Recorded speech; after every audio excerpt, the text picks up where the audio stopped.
got a lot of matches to get through today. So we've got che0nsu versus BloodTrail coming right up. And here we have, again, che0nsu top of the board versus BloodTrail on the bottom. Yeah. So BloodTrail just showed that he could actually get a win and start to contest that relegation spot, whereas BloodTrail's going to have to do the same, I think. Yes, it's a big win here for BloodTrail to be able to get there. In terms of the decks that they've got rocking here, che0nsu with a somewhat more interesting lineup this week, omitting Warrior completely, is not unheard of. I think with was told that he was playing Warrior, but he's not bringing Warrior. Sorry, confused me there. Omitting the Warrior is the point I was making. Is, I think, not a bad strategy to go for this week. Just in that any deck that's become so ubiquitous as Warrior or Druid is reasonable to cut just because people start targeting it quite heavily. Yeah, and also I just think it's stale. I think it's great. Combo Priest being banned out, BloodTrail's Combo Priest gone, whereas che0nsu shielding his Priest, BloodTrail shielding the Warrior, and Quest Druid actually going to be gone for che0nsu. So I feel like che0nsu's kind of ended up with a reasonably solid lineup, I think.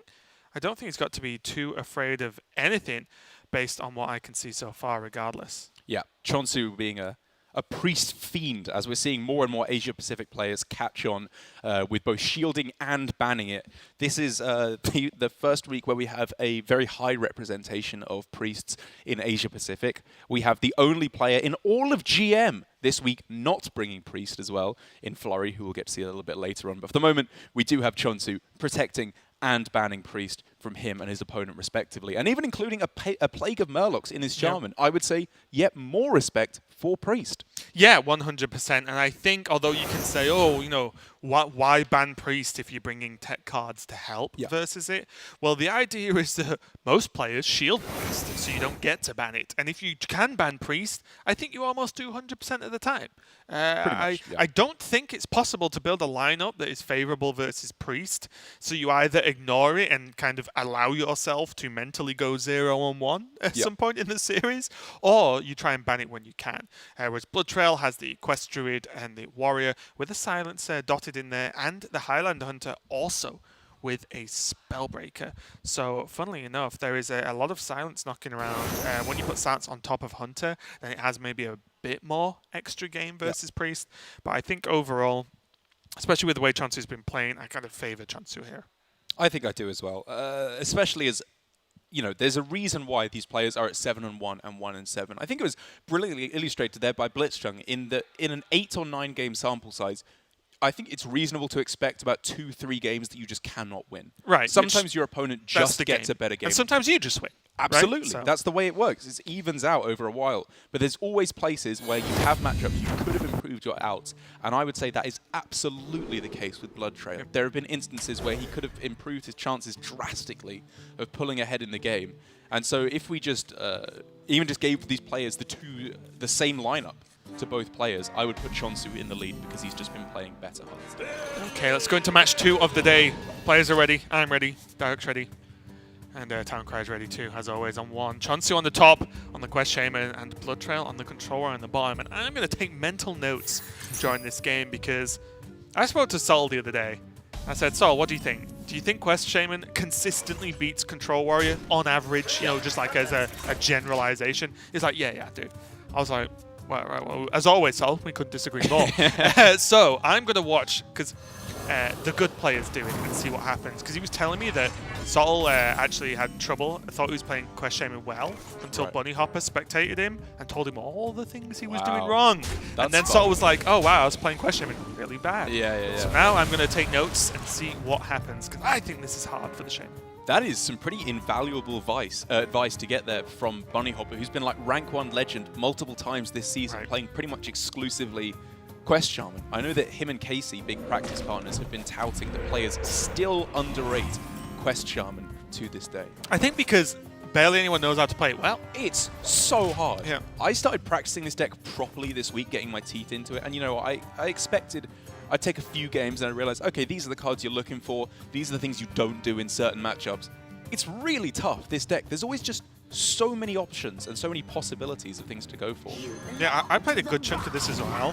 and I pushed up to between 60 to 65% win rate, which is good Very for me. respectable. That's very good. And I thought I have, or at least I think I have a okay handle on it, but I know there are some things that I just don't understand.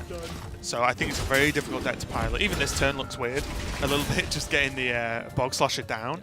But what you've got to remember is, one, he's ended up with a 3-1 and used up a weapon swing for BloodTrail, but also it's in the pool. Now, you know, there's a minion there, you bounce something, you got some level of value, and maybe just chaining value is enough. And I think this is a matchup that favors very, very heavily having played it a lot of times, because in some matchups you can just use your intuitive Hearthstone knowledge to figure out a generally good game plan. But the thing I find most difficult about this deck is there's so many plays you can make in the early game that seem equally powerful. It's like, you know, do I play an unactivated weaponized Wasp or an unactivated Bog Slosher? They're both 3/3s, they cost 3, which one's better later on? And knowing what cards scale better into the late game is, I think, one of the most absolutely crucial parts of this deck. Because, you know, if you're just throwing down Bog Sloshers here, is this good? This gets you more tempo early on, but you can't bounce the Life Drinkers later on. You can't bounce maybe a Barista Lynchen later on to go for more value lines of play. I think it's so difficult to know exactly what the right lines of play are. And I saw yesterday, someone did to me, and I was like, oh, okay. I mean, I wasn't Warrior, but they actually ended up saving the former champ even past turn 7 to do hero power, former champ, Bog Slosher, so they can go again and again. And I was like, oh, well, this has just dumpstered me. They have infinite value, or it feels like infinite value. I was like, I always just on 7 go for it, because it's 2 5/5s and 1/1 if you have the mutate. That's just a strong turn. But this person went even stronger late game. I was like, absolutely. Wow, if you can get away with this is actually nuts. Because also it kind of mutates the former champ as well on the bounce, because the Bog Slosher double buffs it, which is like, oh my god, this is what? And that's what I mean. Right? And I just didn't even think about it. I thought the earlier stronger turn was better than the later stronger turn. Meanwhile, BloodTrail's done a pretty good job of keeping che0nsu down. Was that correct? He just killed off a Restless Mummy rather than rushing it into the spell power and swinging with the weapon. That seemed very wrong. So, do you think you shouldn't value the weapon as much then? Would you rather have a full health Restless Mummy or a swing of Super Collider? I would rather have a full health Restless Mummy on board than a single swing of Super Collider. Interesting. Right? Well, the Restless Mummy can be picked off by so many lackeys and so many other minions. With a taunt in play as well, though? Deal 2, rush lackeys. You know, there's ways. It can, right. There are ways it dies. It can, whereas I feel like the Shaman always goes wide on board. But that doesn't always necessarily mean that Super Collider is actually good, because very often it's one health lackeys, you know, you're swinging, there's like rats on board, things like that. I'm wondering if he's saving it for the turns like the former champ. You know, I guess stuff so. like that. I guess so. I'm just thinking, like, that is a reason I could buy into, right? If you say, oh, these 2 swings deal with former champs, then I'll be like, well, more or less true, depending on position. It was just so jarring to me, because I hadn't even thought about not going for the Super Collider swing. I still think it's wrong. I think I would much rather have higher tempo immediately. You know what my question is as well? Is the spell damage totem on the board actually good for BloodTrail? One thing I keep doing, I find myself in bad spots by pressing totem. I found myself doing that. It's not bad. The spell power totem, I think we can treat it as like neutral. Like, it's not really completely good flat. or bad. I guess my point is it's not a negative to BloodTrail, and actually negating board space when so many of che0nsu's minions are 1/1s is a problem, right? You can't get rid of the totem, and you also have the knock-on effects of Brawl. Fair enough. Either way, it does end up in the situation. Oh! BloodTrail is a god! Redeemed! That's actually really funny. My name is Derek Brown, and I suck at Hearthstone. Welcome, Derek. Do you want the talking stick? Okay. Fair enough. Why do I bother? Still think it was wrong. Whatever. What is this? Okay. Cho and his bro. Oh, the anti-synergy there between the deranged doctor and the soup vendor life drinker play just denied him a card. What a noob. Well, I think it was actually at 29 health anyway, so it wouldn't have made a difference, but Whatever. I'm going to pretend he wasn't because that's funnier. I wonder if Dynomatic ever actually gets the job done here, or if it's just safe enough to play Boom. I think this is not threatening enough. Okay. To get the boom down. There's only 5 power, but there's a couple of reasonably high impact minions. The bounce on the Life Drinker, the bounce on the Faceless, of course. It's not going to make or break games, but sometimes it just adds a little bit more punch than you want. Oh, Derek. Master of Super Collider, what do you make of this swing? Oh, well, I wouldn't go so far as to call myself a master necessarily. But I mean, it's pretty incongruous, right, with his prior thinking in the Super Collider is very valuable. You know, situations change, right? He may just have come to expect that it's never going to get more valuable than this, but it just seems like he had a much higher value use of Super Collider earlier on and didn't take it. Is Plague of Murlocs like the sickest play with che0nsu? Because it's not like Plague of Murlocs is good when che0nsu's already Plague of Murlocked. What, so you Plague of Murlocs just to buff your board? Yeah. Against Warrior? On average, it is a buff, yeah. And when I play it buffs my opponent's board a lot. Witchy Lackey being found. Okay, changes that. Give you some Froggy boy. Not quite the frog boys. There's a bounce on that. Oh, get a new tech back. Get another Plague of Murlocs. Oh. You make the Murlocs twice as big? That's just how it works. This board's actually a little bit annoying. It is, which is, you know, impressive by che0nsu to make these kind of boards that are annoying but not that bad. See, so this is the point I get into when I talk about Shaman versus Warrior. In the, look at this board, right? A little bit annoying, but BloodTrail isn't going to die, right? Look at che0nsu's hand. It sucks. It's like... it kind of sucks. This would be I think he's getting close to being able to just throw down the Shuttlewalk. But what does that do? Makes a couple of small minions, draws a couple of cards. You know what I mean? It just doesn't feel game winning. Do you know what I mean? Like, it doesn't feel game winning. But imagine if he picks up a Barista Lynch at any point now. Like, he's starting to look pretty good, actually. Maybe that's what bothers me the most. I need to play the Piper list that people are playing. It's the lack of card draw. Oh, it's definitely the weakness in Quest Shaman. You have Novice Engineers, and that's it. Nuts. Yeah, and that's it. But Piper could really change a few things. che0nsu is not playing that, of course. He has to omit something to make the Plague Omos. Some people are playing both. General Cut is a mind control tech as well. Normally, the General Cut for most other cards, actually, is a one-off mind control tech. I think most lists I've seen have run double MCT. Because the problem is they're consistently both not good in matchups, It's difficult right? to find use for them. Yeah. I think it's kind of the old Doomhammer school of thought, in that you don't want 2 in your hand, you just really want to draw 1. Because MCT can often just win the game on the spot. It does. It often doesn't do enough as well, though, right? Oh, yeah. You know, so it's just kind of a weird card. I can see why you definitely want 1.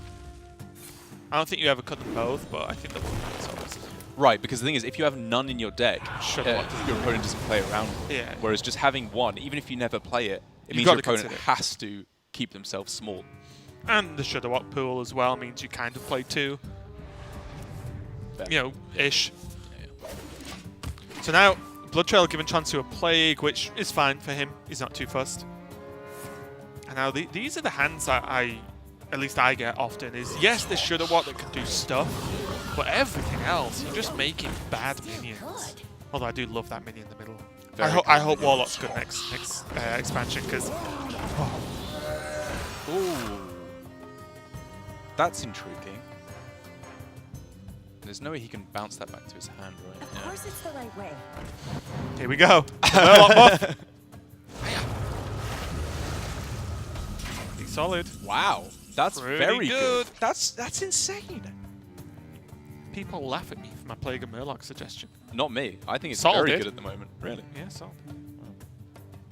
You sure he wasn't in the process of laughing at you anyway, as you said, Plague of Murlocs? It was in response to my tweet about Plague of Murlocs. Right. This would be a good time for a master plan. Well, who's laughing now? So, Chunk. come and argue with me and che0nsu, can he? See how he deals with that? I'm sure he's quaking in his britches. Oh, he is.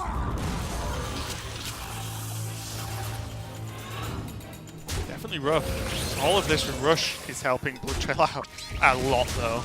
As without it, imagine if he just didn't have Boom Live, like, he'd probably just die. Insane. Because now for che0nsu, with the fact that the Murloc Tasty Fin dies. Oh no, okay, yeah. He's got he kills off both. Because if he didn't kill off the anglers here, that could just be game over. Because He draws the one. draws the slurper. Slurper, Exactly. yeah. So he can't buff the slurper. Even then, completely negating a whole use of Snip Snap that's pretty big.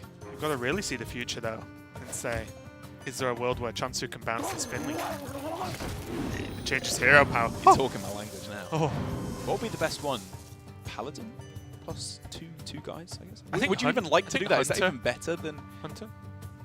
I guess? Deal 3 a turn is probably way more consistent than Yeah, yeah, BloodTrail's armor gain, right? Because I guess if you're ever going to do it, it would have to be like super late game. Yeah. Because Alright, I guess Mage is probably fair enough. maybe better than Hunter because Like- it's deal 2. You have to have run out of cards completely before it's better than double your battle cries anyway, though, right? Well, you have to have played all your battle cries, I guess, which Yeah, is more or yeah. less running out of cards. Did you know Probably not. the highest win rate deck right now when they just replay? Flat. Murloc Paladin? Highlight the Paladin. Really? Not even joking, mate. Oh, I didn't know that. Not even joking. Of what sample size? It has to be like at least 5,000 or something to get up there, doesn't it? What's the... I honestly can't remember, but it was a reasonable number. It's a reasonable number, yeah. I think 80% of those games is the way though. I think the other 20% is Trump at the moment. He seems to be playing that deck a lot. Oof. That's a good one. Ooh, BloodTrail's hand's just good. Take it, yeah. Hero power. Okay, Lysiana. Let's go. Wait, what? No. Oh, this is insane. Very nice Omega Assembly there as well. Yep. It's all coming good too. So what's che0nsu's win condition here? What's he got left that really gets him there? Can he get there through over-the-top burst damage rather than building a board?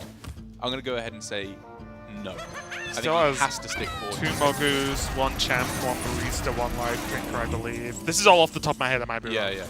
So I guess his win condition is make a board that is big every single turn so BloodTrail cannot play Elysiana. Yes. There is a funny thing you could do as well, if he gets a little bit lucky, is do the Hero Power Lackey, Barista, Hero Power Lackey, to do like 12 damage. Yeah, He gets another couple of lackeys maybe somehow. He can generate them from Shudder Walk. That's a big you deal. can do like 20 Yeah, odd yeah. damage. It's a actually big deal. silly, yeah. Yeah. It's 4 damage per 1 mana up to 8, which is ridiculous. But yeah, who needs deck tracker when you can just remember? I'm just staring at a deck list going, don't think he's played that, don't think he's played that, don't think he's played that. The Raven skin for HS Replay deck track. It's like, probably this one. Don't take my word for it, but you know what? I'm going to go out on a limb. Hasn't played it. Damn it. Nope, he has. There's about a 35% chance he draws this card and a 100% chance that was a random percentage. He can draw 2 more, which is pretty good. The only problem now is he has to consider whether he wants to hero power into Novice. Feels good. Feels good, but the old Shudder Walk overdrawing you, burning cards is frustrating. But I think at that point you've either won or you've lost. Exactly. He's not winning in fatigue with Elysiana, so you may as well just get going. Okay. Get busy living, get busy dying. I honestly think that's why che0nsu's holding this Kobold. I think he wants the damage from Barista. Absolutely. It surprised me. The first time I did that play, I had like 2 Kobolds. I played them both with Hero Power, then played Barista and was like, I have 1 billion damage. wait a minute. This is just lethal. I was like, whoa. The next turn, the guy was like, my opponent was clearly annoyed because he just kept emoting me. So it was just because the animations, it was Hero Power, Kobold, Kobold, Kobold, Kobold. I was like, get him.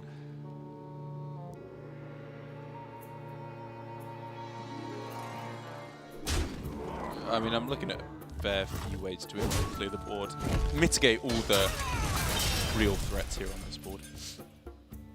I definitely think Your magic shall not BloodTrail should start considering how soon he wants this Ziliax down. There'll always be a Ziliax turn, but I think waiting might be bad because you can die quick. Like maybe as soon as he sees the kobold into bounce, he should just Ziliax snap it straight away.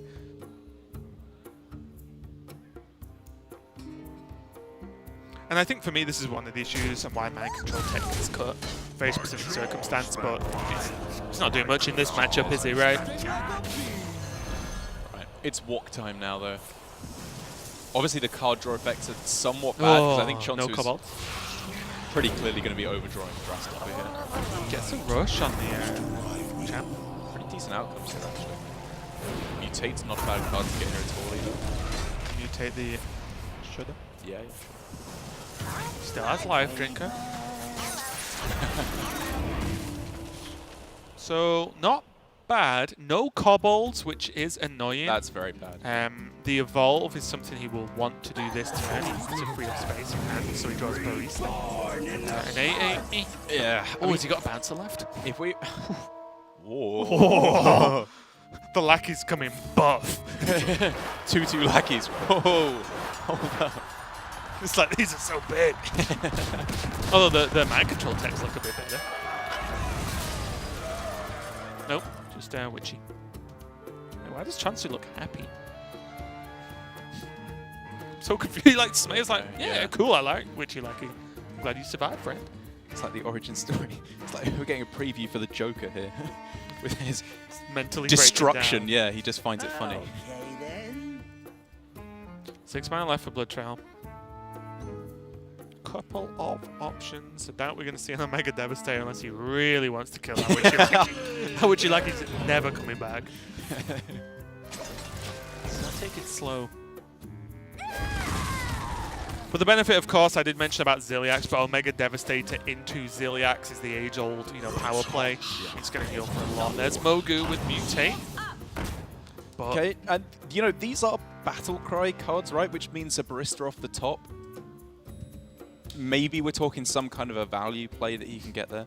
You know the meme thing where probably the whisper in the ear and the hairs on the arm. It's like Octosaur. Evolve from the Mogu. che0nsu just fatigues and dies. I can feel it. I can feel it. He does have Mutate to back himself out of that problem. Yeah, it goes up. Ooh, close. It's just Duster. 7/7. Oh, if there was a minion in play, you could have got the life drink onto the board with overkill. The cable rat. He just goes out. He's like, meh. Hold up. It's like, what am I doing here?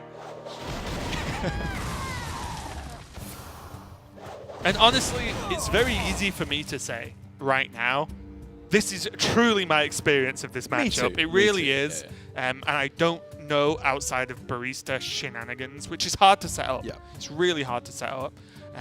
I don't know what to do. Well, so if someone wants to message me and tell me, it'll be great. I think there's a couple of very clear things that did or did not happen in this game that may not always happen. Or may sometimes happen, which is that you can go for a huge early tempo play as Shaman with something like the Mogu Flesh Shaper, of course, with Mutate, or maybe you get a big couple of former champs down on the board and can just push for pressure in the mid-game, or your opponent can miss boom.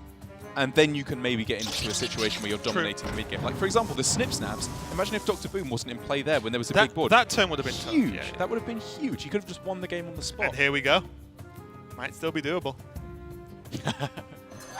I mean, you're being deadly serious as well. He's set up for it. There's Life Drinker. There's Hero Power Life Drinker. There's the Barista, so he gets 4 lackeys back. This if he can get a Lava Burst off the Ethereum. He gets a double go of it with the, or quad go of it with the Cable Rats to get more. Doable. As long as he, what he's got to do is also just not die. Yes. Which I think is achievable for the most part here, especially as soon as BloodTrail goes above 3 minions, MCT comes in pretty huge. I think, yeah, get Ziliax down. I like this a lot from BloodTrail. Does he sink a Kobold into that? I guess that's not that bad. It's like a perfect kill. He'll probably search for an Earth Shock or a Hex first. Well, I think he plays the Cable Rats first, right? Yeah. Just to review what... Because if he gets enough lackeys to just win the game, yeah. he can change his play up a little bit. Oh, he's going to go Spell first. I think he'd be running out of hand space if he went first as well. Okay, Hex, there we go. Murlocs! Look how good they were last time! Maybe that's the pick over Lava I mean, Burst. he has a lot of cheat minions he to does, Murloc. Right? And 24 health is And quite he a can lot Murloc to the churn 7 far away and save the damage. What if he plays everything that wasn't damage kobolds and then just Murlocs the ball? Oh! Okay. Okay. Alright. Alright, mate. BloodTrail has been thoroughly gnomed here. Gnomed. I knew someone used to call them gnomes. I was like... Absolute gnoblin.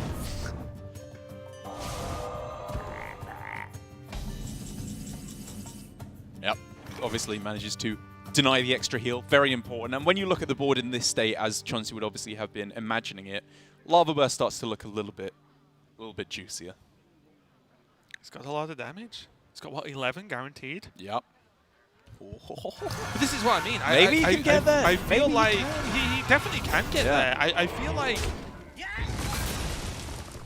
Again, I probably look silly now by being like, oh, che0nsu's lost. But these are the silly things I feel you have to do to win the game. And you can't set this up consistently, or at least I don't think you can. Maybe people have figured out a route to do that. And maybe che0nsu was planning this all along. Maybe he's just an evil genius. Wasp as well. Oh, just do it. Get it all to the face, Lava Burst for the win. He can... Wait. I guess as long as he plays one of either Wasp or Life Drinker on this turn, he can still fit in the rest next turn. So he plays Wasp, right? Because it's harder to pull off. Yeah, I'm fine with it. It's the most difficult one. Oh, 4 terrible lackeys there. No kobolds and no ethereals. I hate Wasps in real life. Never mind. Same. Yeah. I think actually I hate them more in real life still. But I don't like them.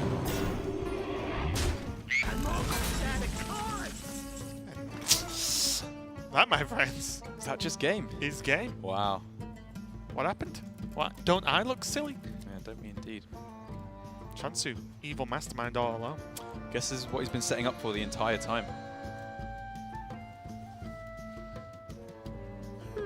An impressive display there. And I guess, you know, this is what I'm seeing more and more in my perception of the Hunter-Warrior match, similar with this to the Quest Shaman versus Warrior match, is that Warrior is not a deck that, if it seizes control in the mid-game, it does not necessarily lock out the game anymore. It just doesn't dominate the board like it feels it used to. Yeah.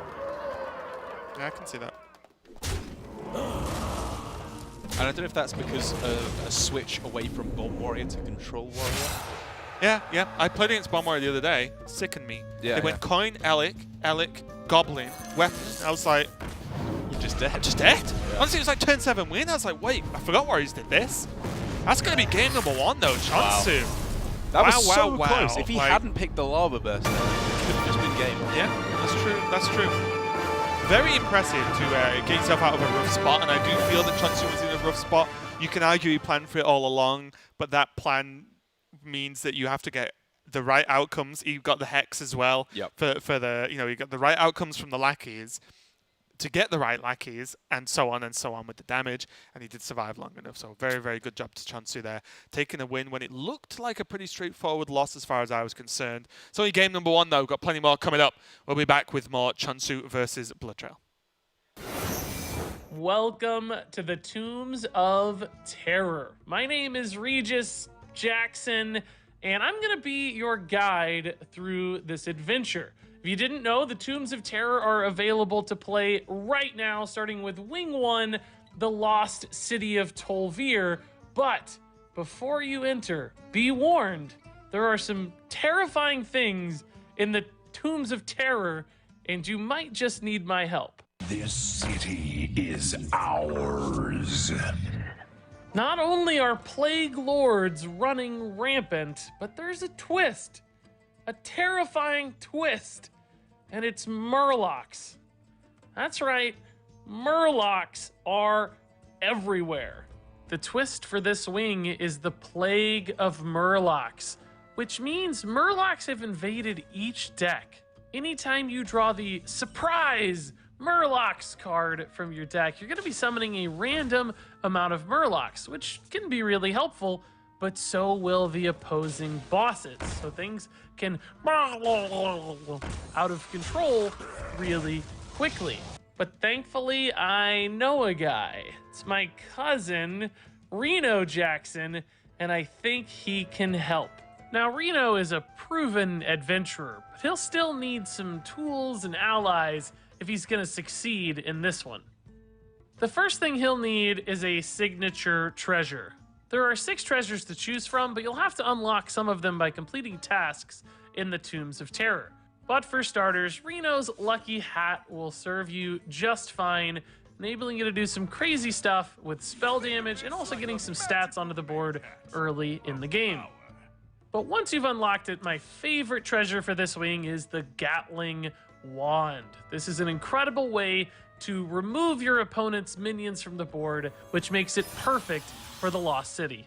Reno will also encounter some treasures along the way, and I've identified a few that'll really help in this wing. Up first is Canopic Jars, and this is a wonderful way to turn all these free Murlocs you'll be summoning onto the board into incredible legendary minions instead, which can be swingy enough to win you games fast or just help you recover a board state late in the game.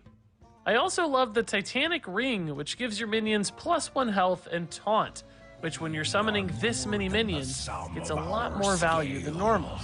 So now that you've got Reno on your side, the next thing you need to know are the bosses. There are lots and lots of bosses on your way to defeating the Plague Lord, but I've got some tips about the biggest and scariest ones. The first is the Sinkhole and its horrifying hero power, which if you're not careful will rapidly destroy your entire deck, leaving you without enough resources to overcome it. That means you need to beat it quickly. You should also be wary of General Husam, who gives all of his minions rush by default. He might overwhelm you before you have a chance to kill him. And then finally, we can't forget about the Plague Lord itself, a 3-part boss with 300 health. And although that might seem daunting, don't forget, if you're defeated the first time, you can come back in to the Tombs of Terror, and the Plague Lord will be at the health you left it at. Knowing its hero powers ahead of time can help. The first requires you to kill enough Murlocs to actually damage the boss. The second will summon Scaly Golems, which buff all Murlocs on board, making trades very interesting and often difficult. And then finally, once you've pushed it past 100 health, be careful, the Plague Lord will be able to remove all minions from the board after discounting its hero power sufficiently. Now, keep in mind that discount does not stick through multiple uses, so you can reload boards somewhat safely, but you still have to be mindful of running out of minions before you can kill the boss. Okay, folks, I think that's everything you need to know to safely navigate the lost city of Tol'vir. But stay tuned. My friend Sir Regis Mergleton might have some tips for future wings in the Tombs of Terror. We are back and ready to continue with... Sorry, my mic was in my mouth. With this series between nearly at half of the mic between che0nsu and BloodTrail. Just over there, all right. You can have some. I'll grab some in a minute. Yeah. I mean, we've got the time with the way these series are going so far. Hitting fatigue is pretty often, but no, really good win from che0nsu, and I think that was just a good knowledge. I'm not saying other players would have just conceded by then, but it was looking very difficult, and he found a way out of a pretty rough situation. I think BloodTrail struggled with life total a lot. I think he was on like early 20s for most of the game, it felt like. And I wonder if maybe, just if we're going to nitpick at things, I wonder what the impact of getting an early Ziliax down would have done. If you just attach the Ziliax to whatever, hit back up to full, and then suddenly it's not quite as straightforward. You know, there's a big difference between being able to deal 20 roughly from hand, which is tough, to dealing like 30 maybe more with armor. But really close game. che0nsu taking game number 1. If he takes game number 2, well, 1, it'll be one of the quickest series of the day, with just series 2 over the way. But also, he will go to an incredibly impressive 8-1 score so far in Grandmasters, which would be nuts. Let's go into it, though. che0nsu on the Priest, BloodTrail on the Hunter. I think this is the first matchup where it's impossible to go late. Yeah, finally. We actually may have our first match of the day where it doesn't go all the way to fatigue. Imagine that. It actually looks like it's going to be over very quickly because che0nsu has absolutamente nada. There's still 1 turn's worth of draw where he's got time. Imagine. I mean, if he just gets a Tolve, his hand goes from garbage to insane. Still not terrible. Yeah, that's a fine hand. Is che0nsu? I don't think he is, right? che0nsu's just playing the Hunter list, the Hunter race list, I believe. Let me check. Oh, yeah. So che0nsu's playing double silence and only 1 pyro. I thought it was. The 1 pyro is very interesting. I feel like it's one of the cards you are allowed to cut, like Pyromancer, Blade Master. I'm not too sad at seeing either of those cards cut. And Silence is, not only is it a reasonable card, it is one of the best cards in the mirror. Like against Priest, I think Silence is the 2nd highest win rate card in the mulligan after Cleric, of course. I think it's just interesting because in this matchup, che0nsu might suffer from just 1 Pyromancer, that's all. So it's kind of good that he drew his first one pretty quick. Absolutely. But a terrible draw for che0nsu has smoothed out quite reasonably here, as either of the minions dying here for che0nsu, which, you know, Psychopomp will definitely be in the back of his mind. Either one being rezzed here, I feel, is perfectly reasonable for che0nsu. The end begins.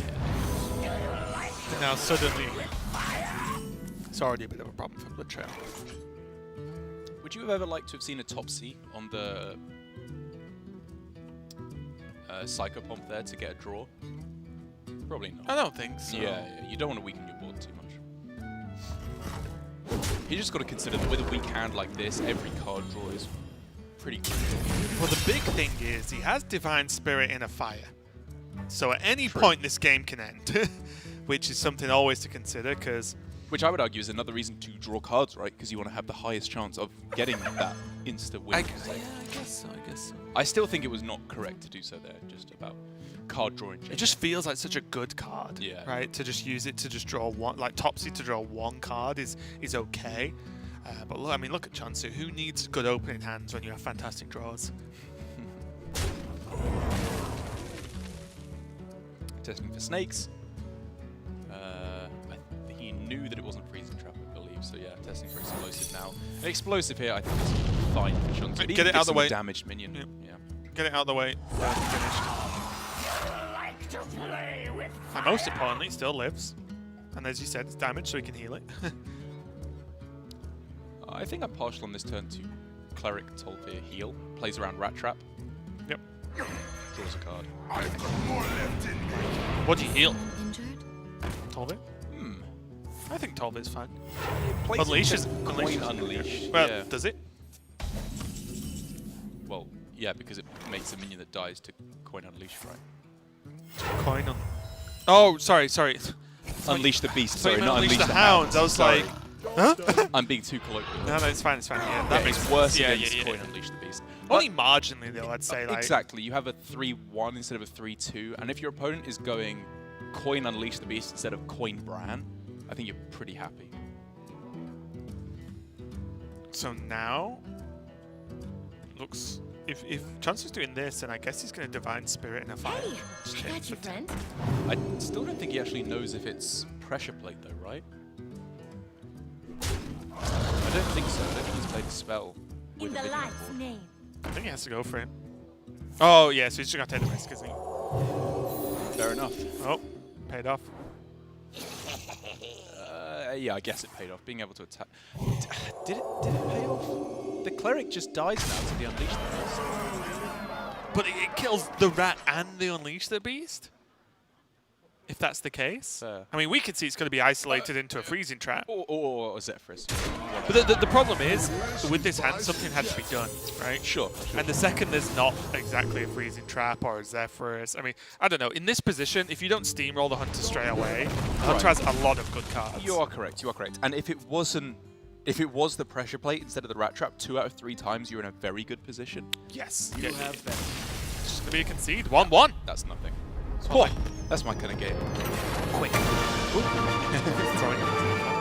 But yes, BloodTrail takes a win there and evens the series up. Very, very important for him. And Hunter, again, not really mind-blowing against Priest, but you can see he's got game, right? Every secret causes problems. The fact that there was a potential that it was pressure plate meant that che0nsu had to play a certain way, and it wasn't. It was ret trap. And then after ret trap, there was freezing trap, which would have caused more issues. So might not be the best deck in the world against it. Everyone can get steamrolled by Priest, but Hunter's definitely got game. Yeah, and that is one of the things that makes it feel so good against Priest, I think, is that people play very poorly into the secrets a lot of the time. Yeah. Whereas luck comes into it, obviously, because if your opponent plays a secret off the top on turn 2, you don't really have a good read on what it is, but you just have to pray it's not the worst one a lot of the time. Just play your cards. Play the game. Yeah. Right, and just hope that you can get there. Obviously, for che0nsu, he had a pretty poor hand anyway, and the secrets went against him. So, yeah, pretty easy victory there for BloodTrail, which brings him up to a much-needed win here. Because, again, this is another one of our players at 1-7. BlitzChung was able to get the win earlier today up against Glory. But against the first-place player in Division A in che0nsu, I am hesitant to say that BloodTrail will be able to get there. We'll see. It's an interesting one as well because there's Quest Druid and Warrior now for BloodTrail going up against Holy Wrath Paladin and Combo Priest. So a bit of a tough pick. I think che0nsu ends up just locking Priest anyway. I think so too. Because Holy Wrath Paladin can get a bit tricky versus Warrior and Druid. Yeah, it's close. And then because of that, I guess BloodTrail's going to play Control Warrior, but I think Druid's not bad versus Priest. I don't think it's horrible. Really? Yeah, because... Fair enough. Well, the thing is... It's not as bad as I first expected. Yeah, as long as you don't die in the first 4 turns, and I mean literally die, then you can stabilize. Like Oasis Surger just beats Priest a lot of the time, and then once they've cleared the board once, Druid is very good at keeping it clear. Yes. Starfall, there's rush minions, there's Loti, there's an extra level of consistency of these minions because of Floop, and then of course there is a nice level of taunts you can put in the way, which most Priests are only running 1 silence. Well, you can play more than 1 taunt. That's fair. So I think basically, as long as you don't get steamrolled in early game, which I think is the case against every single deck right now, but Druid has really strong combat mechanics past turn 5. I agree. I think it's not as bad as I first would have predicted against Priest, but when you factor in that it's Priest versus Warrior or Druid, I'd rather have Warrior versus Priest. Yes, I agree. And then the other one is Paladin versus Warrior or Druid. Probably rather have Warrior against the Paladin as well. I think it's the expected matchup here in Priest versus Warrior. And both players here have a reasonable matchup. I would not put either player particularly far in the lead right now. Yep, Spellbreaker is a nice addition, though, to the Warrior deck. Just a nice nod. In Warrior, you've definitely got a few slots to just make some changes to the list to help out in a couple of the harder matchups. And we see it in BloodTrail's opening hand, so he does have it available, along with Double Brawl and the Ziliax. And although the hand is quite slow outside of this draw, of course, BloodTrail does also have Coin, which means he can accelerate this to a certain extent. Like Coin Spellbreaker, I can see being quite powerful versus not only Priest in general, but this opening hand from che0nsu. It's whether or not BloodTrail will be able to realize that it's necessary to throw it down on this Light Warden, which is the question, I think, because double Circle of Healing in hand now. This Light Warden could get to the point where it's delivering, if we find a Pyromancer, say, I don't know, 15, 16, 20 damage on a single turn. Ooh. And BloodTrail, I think, on average, will not be expecting that. You like an Hecklebot here? I'm liking Hecklebot a lot. So it's Hecklebot to just snipe out a minion and get rid of it. If you hit one of the high value ones, so many that's good great. Things you can there was the case for Belligerent Gnome, is the case we've seen a few times during GM, is that you could just chain taunts into Priest, and they have to just keep hitting them. You know, there's no good way around it. And excuse me, again, I wonder if we're going to see a return of Master Spell at any point. Just to say, well, actually, you know, draws a card is expensive mana-wise, but your taunts just don't exist anymore. I think there was also some consideration for even the Booty Bay Bodyguard, because against Priest, you generally want high attack minions that they can't value trade into. That's why Oasis Surge is so good, right? Absolutely. Deal 5, it's massive. Booty Bay Bodyguard, slightly less powerful, I think it's fair to say, than Oasis Surge. Yeah. Less powerful minion, more powerful name. Correct on both fronts. Speaking of powerful minions, the resurrected Ninja Blade Master there is absolutely huge to be able to try and deliver a nice quick lethal here for che0nsu, because he's looking at top deck lethal with Divine Spirit here. Close. Oh. But I would honestly like to BloodTrail see has the answer. All in. buff trade. Buff trade Yeah. rather than buff silence face. I think so. But by buff, I mean arms. Yes, sorry, yeah. Okay. So not Divine Spirit in a fight. I don't think so. Okay. Halfway between. che0nsu's my kind of game. Oh, okay, he's going in. Oh, Okay, yes. okay. This is just, if you don't have an answer, then I win. And I think this is correct. His hand sucks at this point. Okay. It's an all-in kind of hand. On average, I think it definitely does not work out. It's 25 damage, that's not bad. Oh, I just feel so bad because as Priest, you know that there's an answer coming down here. There just has to be. Funnily enough, the answer's not perfect either way, It's right? not perfect, it's true. Silence leaves a Leaving 4-7 on the 4-7. board. Like, which, and you know there's an extra arms. So it's what, 1 off? Well, it'll be 3 off with the hero power, right? Which is an inner fire away from lethal. Yeah. Topsy away from lethal. che0nsu's giving himself outs here. I'd see it. Oh! Oh! Okay, look at che0nsu. Yeah, what a pop off there. He knows that could have gone either way. One more turn of a bad draw, and that game was probably over. But che0nsu, our leader of Division A, getting the job done. 8-1. Woof. And he's played well too. Absolutely.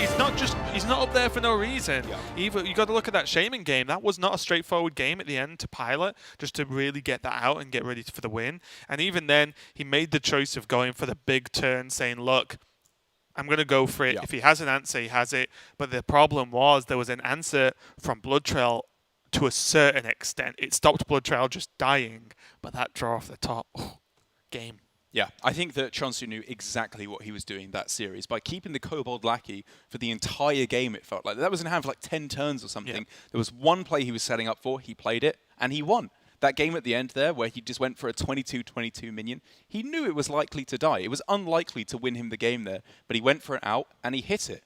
I think it was just knowing exactly what to do in each of his games that led him to a victory. And that's what we've spoken about che0nsu throughout the whole season so far. He is doing well, but he's also, I feel, just playing one of the most solid out of everyone. He's just playing good Hearthstone, and that gets the job done more times than it doesn't, as we can see from his score.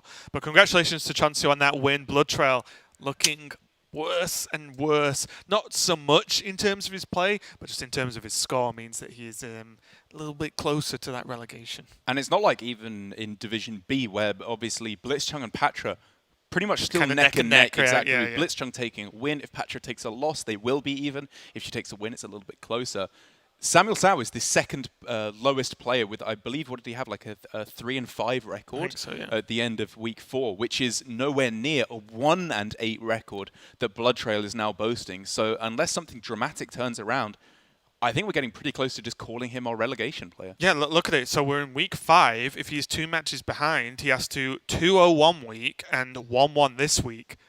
And Samuel Sau has to lose. Yeah. Which it's a lot of ifs, buts, and ands, isn't it, to come together? And when a part of or a large portion of your relegation life is along the lines of things you cannot control, like other people's scores outside of your opponents, it feels worse. But let's move on. Match number 3